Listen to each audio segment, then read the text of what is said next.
Hey guys, Tech Candles here again.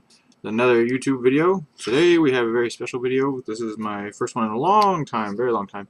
This is a how-to video on how to do snow bases. Now, you can see here on the Extreme Juggernaut, I've got just about finished, by the way. It's got a nice snow base, got a nice couple pieces of ice in there. A lot of textures going on, and a lot of different things you can go with. I have a nice rock in there too that he's standing on. So a lot of different things going on. I had somebody ask me how I pull that off, and it's super easy. It gives you a really nice effect. This is so far down the cheap too that anybody can grab onto this. It's really easy to get the hang of too. It's not a hard process. And today we've got here actually a medium base, just a medium war machine base that's given up its life to be a demo piece. I'll go ahead and be making some snow on there. Probably won't do the whole thing because I don't want it falling through the middle, but we'll see what happens. So basically the things you're going to need, and these are really easy to come across, like I said, you're going to need some baking soda. This is just some Arm & Hammer normal baking soda. I think there's a hair in there. Get that out. Looks like it, yeah. And as you can tell, this is a really good base mix for any type of snow, or this could even be used for if you wanted to paint it up as sand or something like real fine, like dune sand. That'd be a good idea because it's actually got much smaller granules, pieces of sandy texture. It's much finer than you would think actual sand is, which I do have some. You've seen me do videos on that before. You also need some water. This is just some water in a cup. And the last thing we'll need is some glue. I like to use this stuff. It's just straight tacky glue. I use this a lot in basing and in normal hobby stuff, not so much gluing figures together, obviously, because it's not designed for that. But this is great for anything terrain and base especially. So what you're going to need to do is, and there's no real exact science to this. I'm not going to be able to give you measurements. I'm not going to be able to do that kind of thing. What I'm going to do is empty out the water until I got maybe about less than a couple of drops. Okay. So then I'm going to just pour some glue in there. So I can get you to see that. Drop some glue in there. Not a whole bunch, but just a bit. Now we have glue and water. You can take anything you want to use as a stir stick. I'm just going to use the back of an old paintbrush here. And I'm going to begin to stir this up.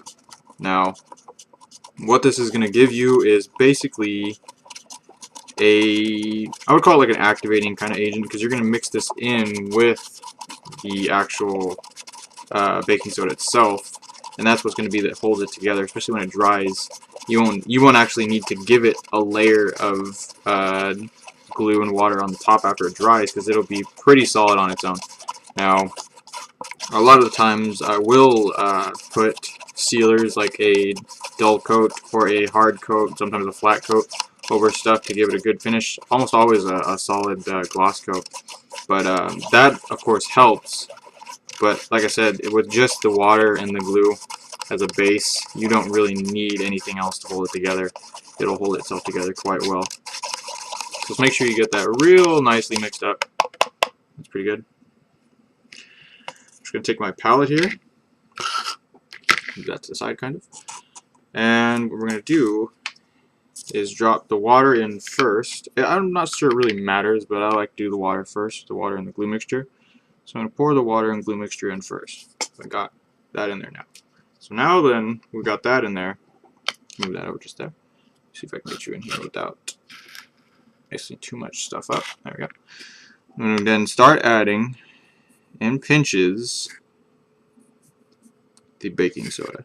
Now, what you're aiming for here is for the baking soda in this step to absorb most of the glue and, of course, become more like trying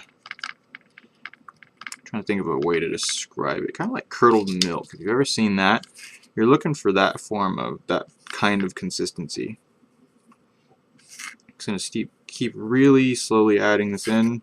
You don't want to add too much, because then it'll take up all the glue. You'll basically have to start over, so it's getting real close now. And I'm just using a toothpick just to stir it up. You can use your brush if you want. I just had a toothpick on hand, so I went ahead and grabbed that. And just real carefully keep adding more it's getting, when you can start to see the actual baking soda kind of clump together, you can see it's real thick now. This is a real good stage. I'm going to put maybe 1 or 2 more pinches in there, and that should be it. Of course, trying to get it not just in the center, you're trying to spread it all around. And that gives you a real slushy, kind of slurry. That's perfect. Oops, hitting the desk. That's perfect. So this is real thick. It's got most of the liquid in it, but it is still water. You can see it's still very malleable, and you can still mess with it. So now that you got that step, put 1 more in there, just to be safe. Now that you've got it to that step, you know, take the glue out of the way, grab your base. If I can pick it up with my finger, there we go. So we're going to go ahead and move this out of the way. Shoot the palette. Grab your base, scoop it up. It is going to be kind of hard to grab onto, but you will manage, I'm sure. I'm just using a toothpick. That's basically the hardest thing I can imagine. So, and you can use something like a razor blade too. I have a razor that I usually use for this kind of process. But YOLO. So now that you got that down there, I will now take my razor blade and real easily kind of smooth it out. Just like so. Okay. And you can see it's really easy to work with. It's just like working with, like if you ever worked with green stuff, it's even easier to use than green stuff. It's basically just, it flows and acts like watered down sand. So it's not real difficult to work with either. I'm just going to get a small part in there. See, it just fills right in. And continue along. Probably end up just doing the whole base. I'm going to skip that line in there because it's going to fall through. It's not thick enough to hold a solid bit like that, but it will keep to itself pretty well. You can tell this stuff here is keeping together pretty well. So just go ahead and add that in there. And that should be a good amount. And flatten it out. And then just using the edge of the razor, kind of like you would your finger, just rolling it around. I don't want to touch it with my finger though because I'll make everything a mess. This is why we have tools. And I might be able to get away with putting it over like that. So we'll just go ahead and give it a try.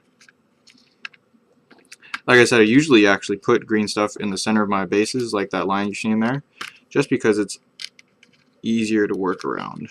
Not so much worry. You don't have to worry so much about getting things falling through there and stuff. And yeah, for the most part, that's going to work okay.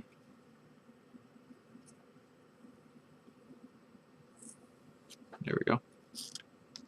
I'm just using the excess that I'm grabbing from the top to fill in the center.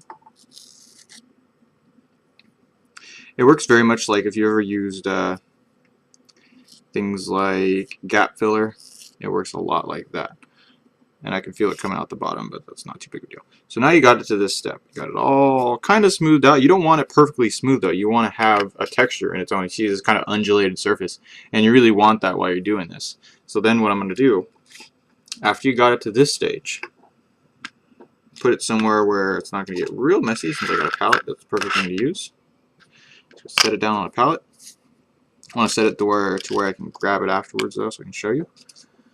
And just take your excess baking soda now, and of course you would leave spots in there for the legs of your model or whatever type of model you're doing, but of course skipping that because we're just doing the base, and then very lightly start tapping it around.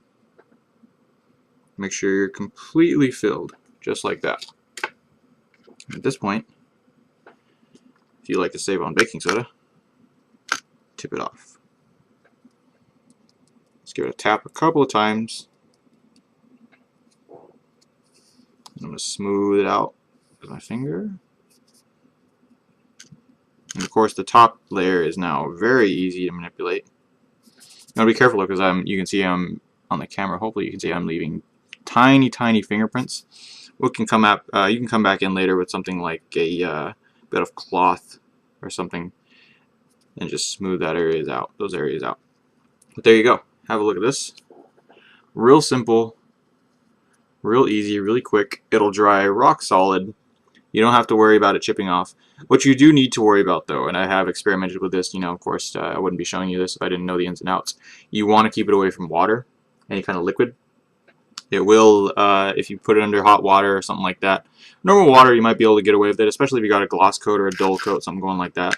You might be able to get away with it having exposure to water, but especially hot water, you'll want to watch out for that because it'll real quick moisten it all up, and then it'll fall apart.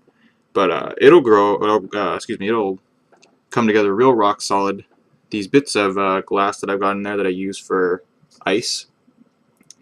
When you put those in, you want to make sure to kind of form you can call it cement, or you can call it even just the baking soda. You want to form it around there so that it holds on to your bits of terrain, your bits of your bits of glasses I'm using. And as you do that, if you will go ahead and do that, if you fold it around there, it will not come out. It's just like using modeling putty or gap fill or anything like that. It'll be stuck in there and it'll really hold on to it. So you don't have to worry about the pieces falling out or the pieces, eroding or cracking and popping out. You won't have to worry about that at all. So this was a real quick how-to on how to do snow bases. Once again, real quick, real easy result. You can see it looks very natural. It looks just like if it was a snowy kind of terrain. It doesn't look anything like, basically, what it does look like is correct, is what I'm trying to get at. So, hope you guys liked the vid, guys. If you did, be sure to let me know if you have any other techniques. If you have a different technique, maybe it's easier. This is just how I do it. This is just how I go through the process if I want to do a snow base. And if you look at this, I can show you here. You can hear me tapping. That is rock solid, hard, not coming off. So, I'm not saying this is the best way. I'm not saying this is the end-all, be-all way. But if you got a different suggestion, throw it at me. This, however, is how I do it. So if you enjoyed, thanks a lot, guys, for watching. And I'll see you next time. Cheers. Snow bases.